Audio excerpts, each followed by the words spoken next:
Olá! Que o TikTok é uma das redes sociais que mais influencia seus consumidores não é novidade para ninguém. Desde sua chegada ao Brasil, em 2018, o número de usuários ativos só cresceu.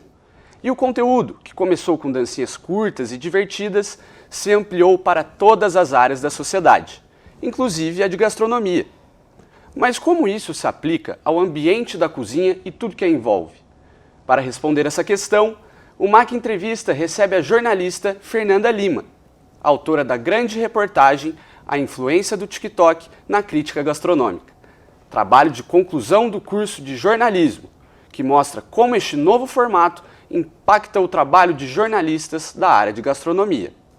Eu sou João Pedro Benedetti e Fernanda Lima é minha convidada. O MAC Entrevista está começando. Fernanda, muito obrigado pela sua presença. É uma grande honra a gente estar aqui, podendo conversar mais sobre o seu trabalho de conclusão de curso. Obrigada, João. É uma honra estar de volta ao Mackenzie.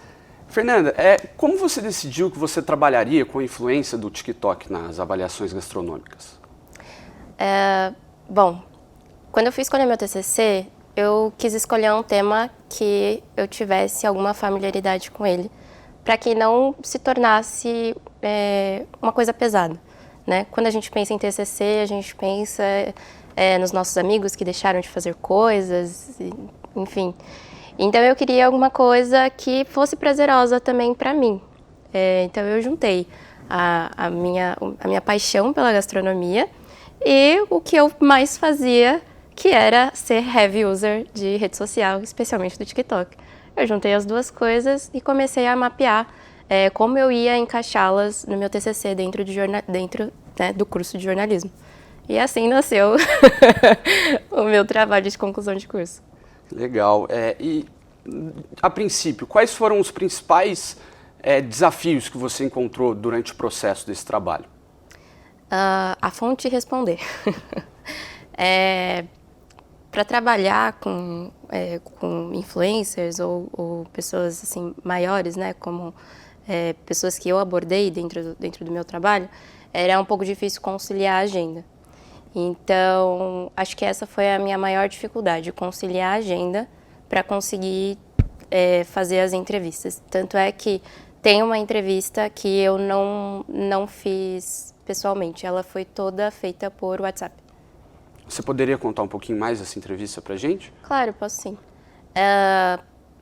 Bom, essa pessoa, ele nunca tinha agenda, nunca. Ele estava sempre viajando, sempre. E quando eu entrei em contato com ele, foi um pouquinho antes da Copa, do ano passado, tipo, bem antes da Copa, logo no início do semestre, no início de agosto. E aí, ele não respondia, e aí eu fui mandando mensagem, e aí, tipo, quando ele tava na Copa, ele tava lá no Catar, aí ele viu a minha mensagem, ele me respondeu, e aí a gente foi conversando, primeiro pelo Instagram, entrei em contato com ele pelo Instagram, e aí ele falou assim, vou te passar meu número, que é mais fácil da gente conversar por lá, e também vou te passar o número do meu assessor, né, do meu agente, que aí você pode marcar com ele, porque eu queria o quê? Eu queria fazer uma visita com ele em algum restaurante para ver como era o método de abordagem dele. Ele falou, marca e não sei o quê. Mas, enfim, nunca deu certo, então tudo acabou sendo feito pelo WhatsApp. Eu mandava em texto e ele me respondia em áudio, então são vários áudios. E agora, já mais sobre o seu trabalho. Qual que é a diferença da abordagem dos influenciadores e dos críticos gastronômicos em relação aos restaurantes? É muito simples, mas também é um pouco complexo, para quem não entende. O influenciador, ele é uma estratégia de marketing. O jornalista, não. Então, poder mapear isso foi tipo um boom, assim, na minha cabeça. Porque, não só para mim, né, mas para quem não entende, tá lá rolando a página do TikTok, acha que é ingênuo, que o cara tá lá visitando o restaurante e tá fazendo uma propaganda legal ou dando uma dica legal, mas na verdade não é isso.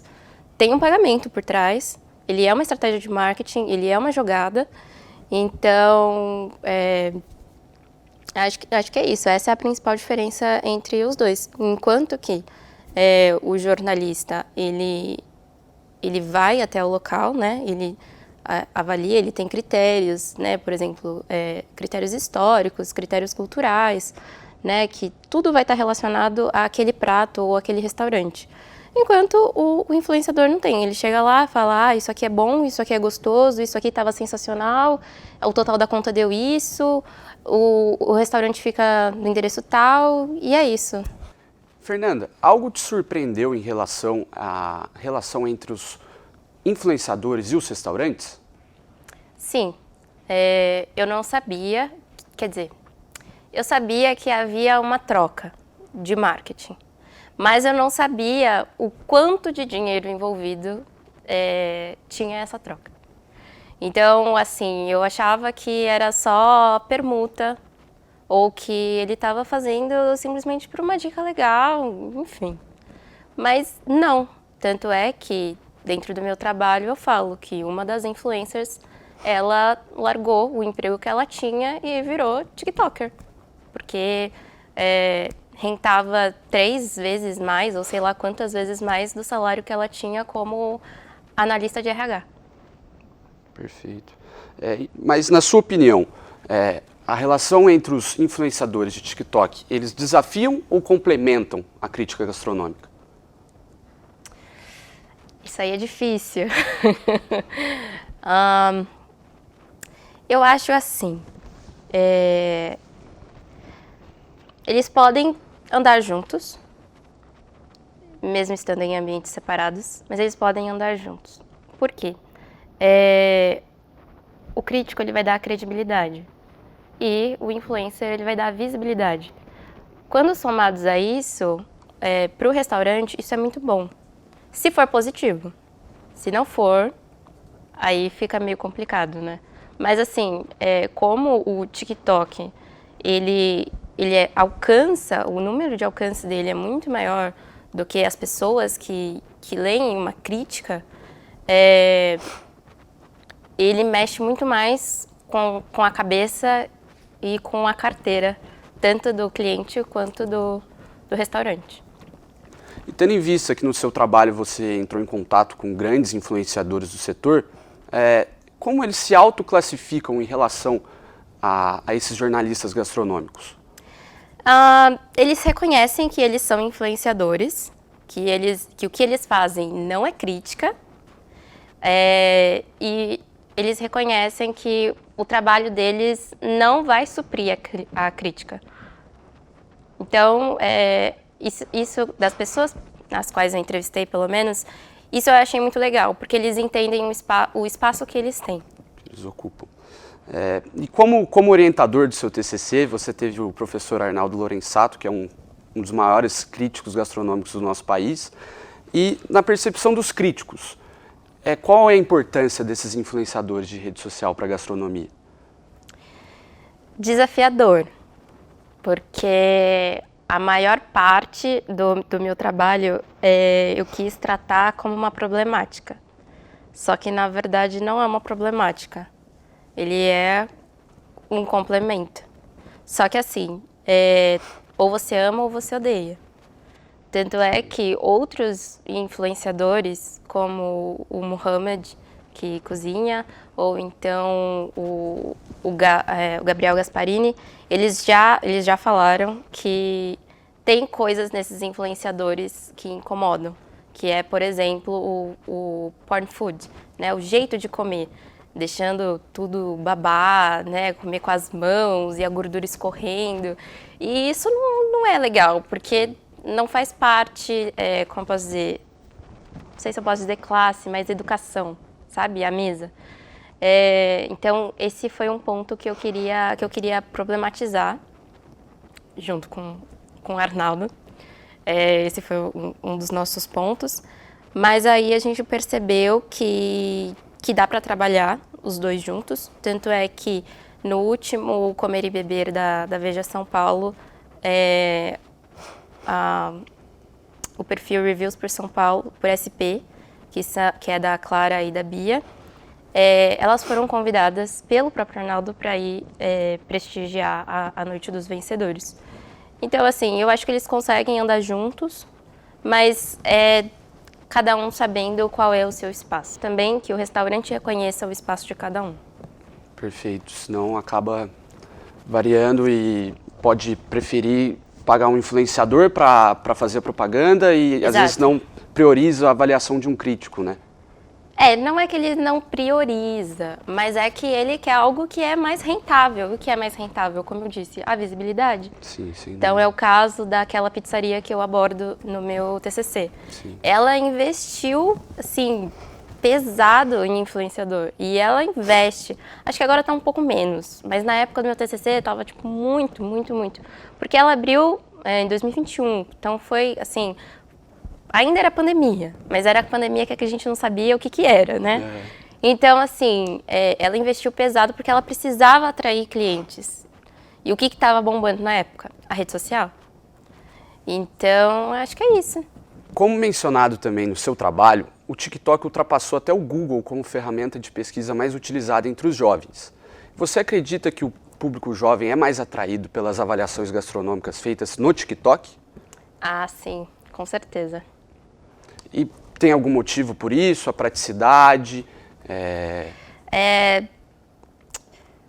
Talvez seja a praticidade, mas também, como eu falei, ele tem um alcance de público maior. Então, ele pode atrair tanto a criança de 10 anos quanto o idoso de 70. Então, assim, realmente o alcance dele é maior.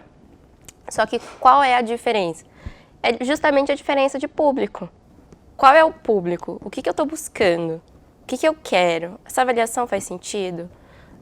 Vou falar por experiência própria. Eu mesma jogo no TikTok o que eu quero e, sei lá, procuro um restaurante que eu queira ir.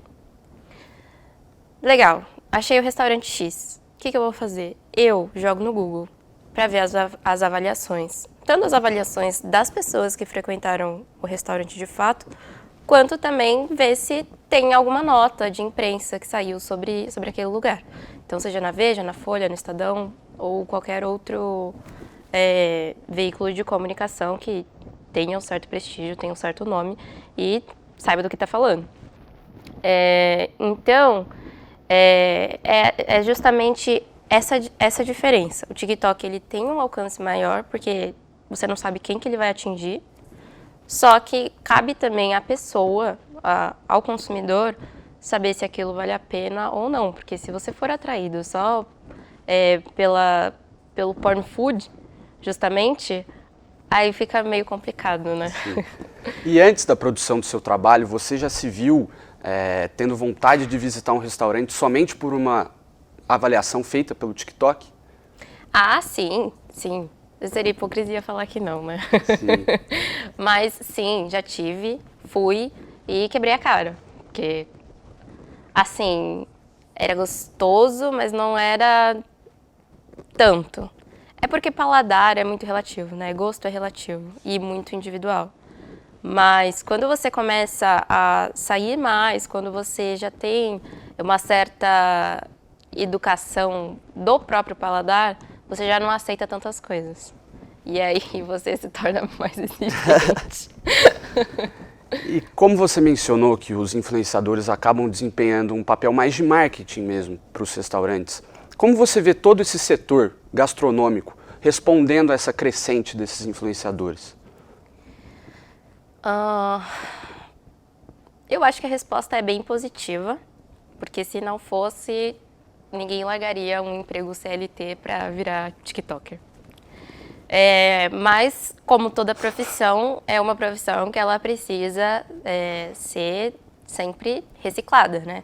Eu estou fazendo esse tipo de conteúdo, mas o que eu posso fazer mais para me destacar mais, sabe? É sempre se renovar. Eu acho que isso em todas as áreas da vida, em todas as profissões que existem. Mas essa é a grande sacada. Então, por isso que eu vejo que tende a crescer cada vez mais. A internet nunca vai morrer. Quer dizer, eu pelo menos acho que ela nunca vai morrer. Então, enquanto houver internet, vai existir influenciador. já existia antigamente, só que não tinha esse nome de influenciador, né? Antigamente eram os blogs, eram as pessoas que escreviam. Depois de muitos anos, só com o YouTube, que foi crescendo cada vez mais, e aí as pessoas, alguém denominou que a pessoa que fazia esse tipo de conteúdo, produzia conteúdo, era um influenciador digital. Perfeito, E o fato do professor Arnaldo ter sido seu orientador te ajudou muito nessa pesquisa? Sim, ajudou bastante. Inclusive, uma das entrevistas consegui graças a ele. Eu tinha tentado sozinha, não tinha dado certo. Mas assim, tinham muitas dúvidas. O Arnaldo, ele é cheio de ideias. Ele é cheio de ideias. Então, eu tinha que filtrar, porque eu tinha que fazer um balanço. Tá, todas as ideias eram legais, mas o que eu estava fazendo ali? O que eu tinha para fazer? Porque o que eu sinto, graças a Deus, eu me dava muito bem com o Arnaldo. E eu e ele nos damos muito bem até hoje. E justamente por ele ter muitas ideias e eu também querer fazer muitas coisas ao mesmo tempo, eu tinha que filtrar algumas coisas, tanto da minha parte quanto da parte dele, para sair uma coisa legal. E não sair, tipo, um braço, uma perna ao longo do trabalho. Uhum. Bom, para a gente encerrar, quais dicas você daria para quem vai começar a produzir o TCC agora? Escolha algo que você goste. Escolha algo que você goste, que seja um prazer você estudar sobre. Porque você, sei lá, de repente você gosta de videogame. Você se amarra em videogame, você sabe bastante coisa sobre videogame.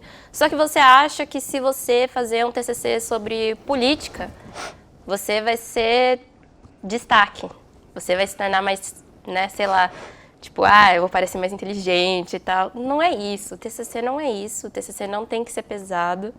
O TCC tem que ser uma coisa prazerosa, porque imagina, você tem os trabalhos da faculdade, você tem estágio, você tem vida pessoal e você ainda tem o TCC. Então, calma, escolha algo que você goste, escolha algo que seja prazeroso e aí vai fluir. Vai ser um pouco difícil, não estou falando que vai ser fácil, mas isso já é meio caminho andado. Fernanda, meu muito obrigado mais uma vez pela sua presença. Foi uma enorme honra poder conversar com você sobre o seu trabalho. Obrigada, João. Foi um prazer. E o meu muito obrigado também a você, que nos acompanhou neste MAC Entrevista. Para rever este ou outros episódios do nosso programa, acesse o canal da rádio e TV Web Mackenzie no nosso site ou no YouTube. Até o próximo programa.